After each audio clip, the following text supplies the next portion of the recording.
Picture this. You walk into a room and see a beautiful woman. Perfect skin, bright eyes, a smile that could stop your heart. But then, you look closer. You squint a little, maybe the lighting changes, and you realize something impossible. The woman isn't there. What you're seeing is a suit. A hollow, human-shaped casing, lying flat on a desk, like a deflated balloon. And standing over it, holding a delicate paintbrush, is a 7-foot-tall green-skinned monster with teeth like a rusty saw. It's carefully, lovingly painting makeup onto the empty skin before it zips it back on. This isn't a ghost story, and it's definitely not a romance. This is the original forensic report of the painted skin, or Hua Pi in Chinese. It is the darkest jewel in the collection of Pu Songling, the master of the strange. It's a story about a predator that doesn't just hunt you, it wears you. And it starts with a simple, brutal question that we still struggle with today. If you could peel back the beautiful surface of the things you desire, would you survive what's hiding underneath? Most people think Chinese folklore is all about wise dragons and ethereal fox spirits. But Hua Pi is different. It's a biological horror story. It's the original graphic noir, a tale where moral blindness leads to visceral dismemberment, and where the only path to redemption lies through the grotesque. So, pull up a chair. Let's peel back the layers.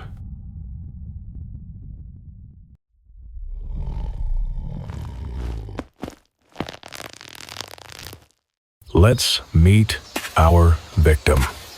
His name is Wang, and Wang is what history likes to call a scholar, which is usually code for an educated man with 0 street smarts. But let's be honest, he's a fool. Specifically, a lustful fool. Wang represents that part of us that believes we are the main character in a romance novel. He's walking alone in the gray light of early morning. The mist is clinging to the ground. It's quiet. And out of that mist steps a girl. She's young, maybe 16. She's clutching a bundle of clothes to her chest, panting, looking over her shoulder.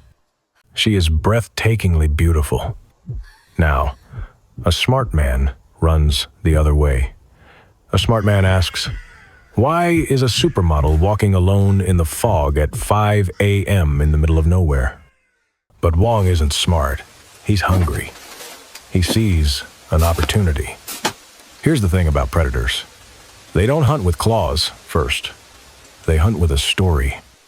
When Wang stops her, she doesn't seduce him, not overtly. She plays the victim. She spins a tale that is surgically designed to bypass his logic and hit his ego. She tells him she's a runaway concubine. She says, "My parents loved money, so they sold me to a rich family.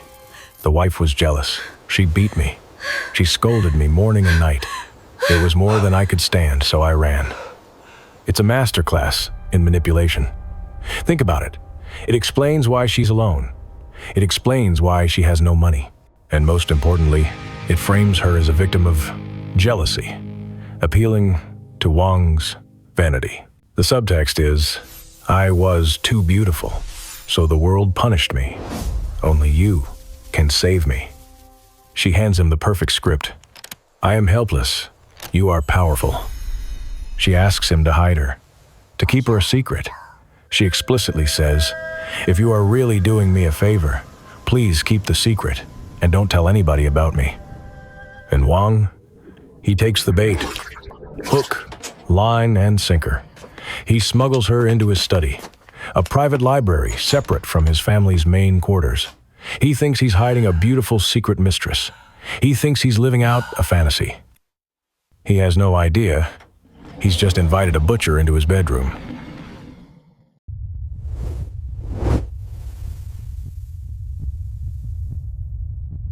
Days pass.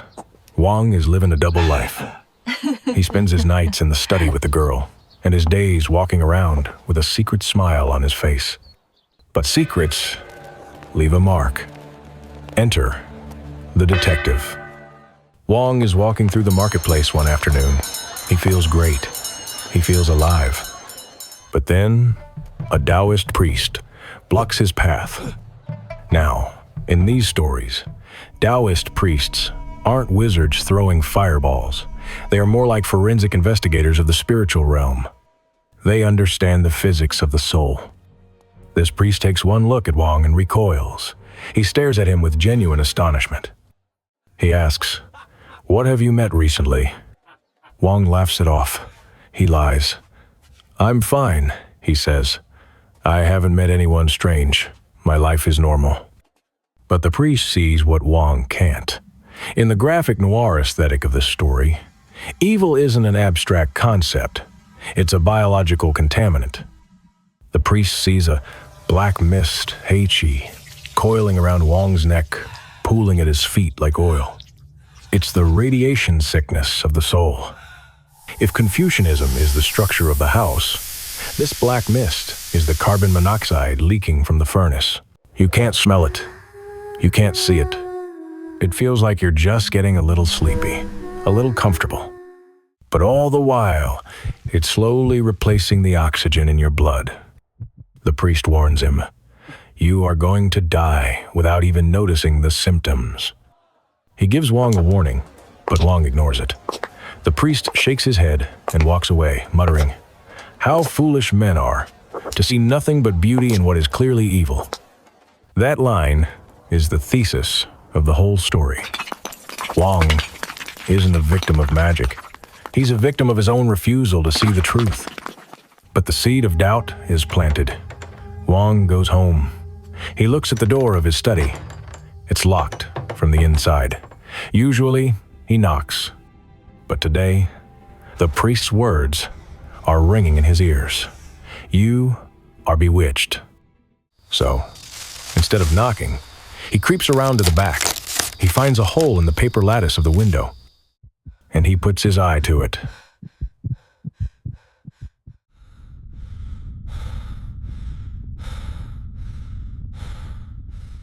This is the moment. The scene that has terrified China for 300 years. Wang looks through the paper window. The room is dim, lit only by a single candle. He expects to see the girl sleeping, or maybe reading. Instead, he sees a nightmare. Standing by the desk is a yacha, a yaksha. We need to pause here because pop culture has ruined this for us. We're used to fox spirits, seductive furry tricksters. This is not that. A yacha is a malevolent nature spirit, assimilated from Indian Buddhist mythology. It is a biological horror.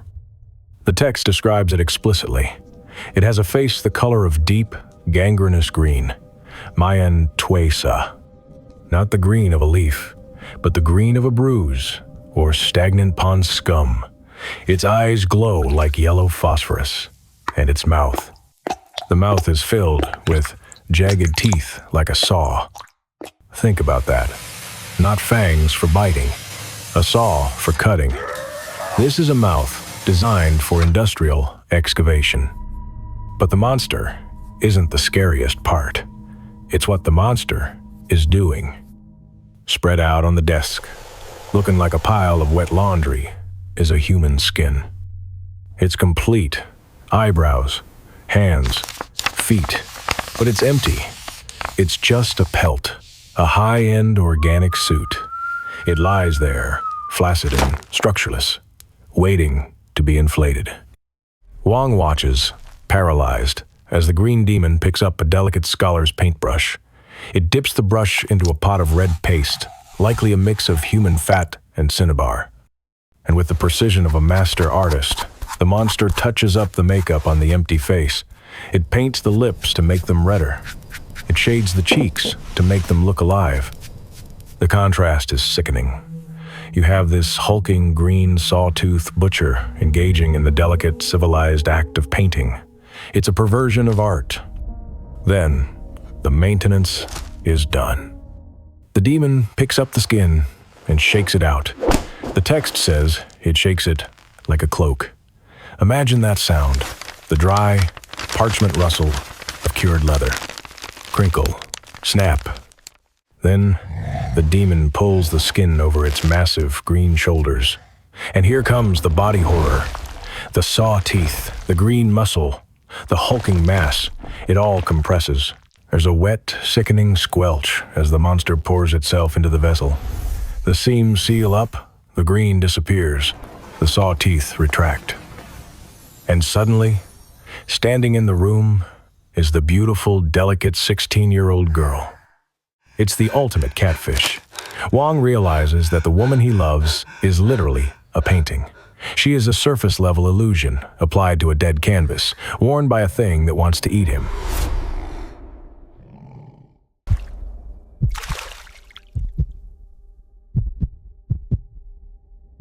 Wang is terrified. He crawls away from the window, his mind shattered. He doesn't confront her. He's too much of a coward for that. He runs back to the priest. The priest gives him a fly whisk to hang over his bedroom door. It's a spiritual barrier. Wang goes home, hangs the whisk, and hides in his wife's bed. He thinks he's safe. He thinks a piece of wood and horsehair will stop a demon.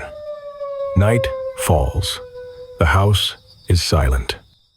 Then, a sound. Heavy footsteps. The demon approaches the bedroom door. It sees the fly whisk.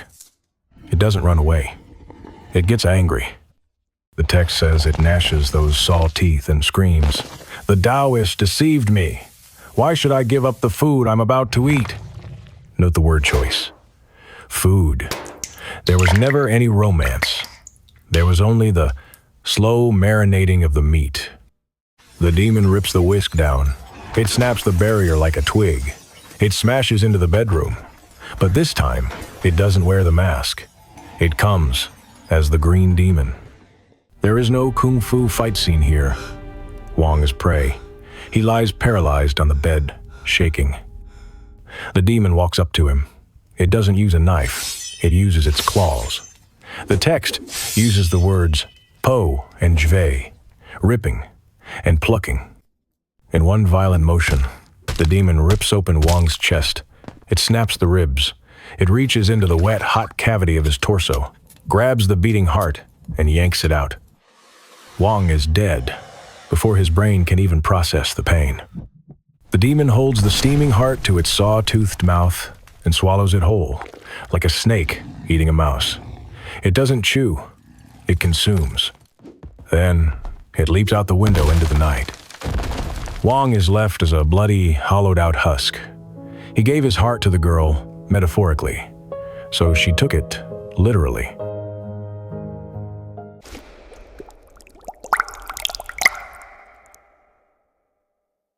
Usually, the story ends here. The fool dies. The monster escapes.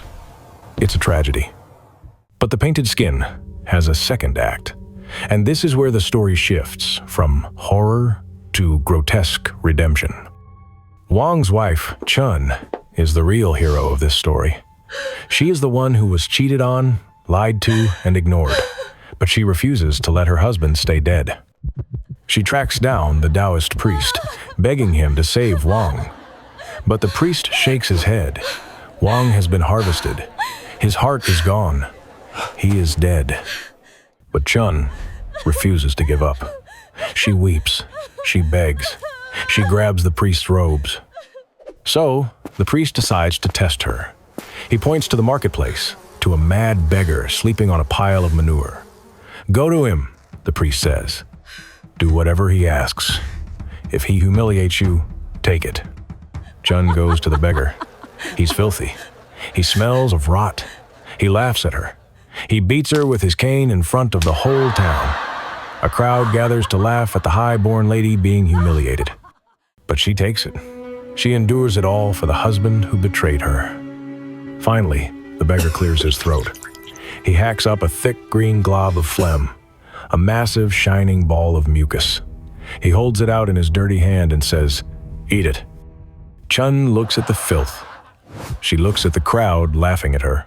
She thinks of her husband's hollow chest, and she swallows it whole. It's disgusting. It makes her retch. The text is very clear about how hard it is to swallow, but she keeps it down. The beggar laughs, stands up, and vanishes into thin air. Chun goes home, defeated. She feels sick. She feels like she failed. She ate filth for nothing. She walks to her husband's corpse, weeping, preparing to bury him. She begins to clean the blood from his open chest. But as she cries, she feels something rising in her throat. A pressure, a heat. It feels like a burning coal is moving up her esophagus. She opens her mouth, and suddenly, she vomits. But it's not the phlegm. What falls from her lips and lands directly into the gaping hole in Wang's chest is a beating human heart. It's a perfect inversion. Wang chased beauty, the painted skin, and found death inside. Chun embraced ugliness, the beggar's filth, and found life inside. The heart settles into the chest cavity. The steam rises. The wound closes. The skin knits together. And Wang wakes up, gasping for air, as if from a bad dream. Wang survived. The priest eventually caught the demon and trapped it in a gourd, melting it down to water. Order was restored. But Wang carried the scar on his chest for the rest of his life, a reminder that he almost traded his soul for a mask. It's easy to judge him. It's easy to sit here by the fire and say, I wouldn't fall for a green demon. I'm too smart for that. But are you? Look around. We live in the absolute golden age of the painted skin. We curate our lives on screens. We filter our faces until the pores disappear. We project versions of ourselves that don't exist, and we fall in love with the projections of others. We swipe right on the skin, ignoring the reality underneath. We buy the product because of the packaging. We vote for the politician because of the slogan. We date the person who looks good on our arm, ignoring the saw teeth of their character until it's too late. Pu Songling wrote this story in the 1600s, but he predicted the modern world perfectly. He understood that humans are visual creatures, and that is our fatal flaw. We will always choose the beautiful lie over the ugly truth. So, here is the lasting wisdom of the painted skin. The next time you see something or someone that looks too perfect, too flawless, too good to be true, do yourself a favor. Look closer. Check the seams. Because in this life, you never really know what kind of teeth are waiting behind the smile.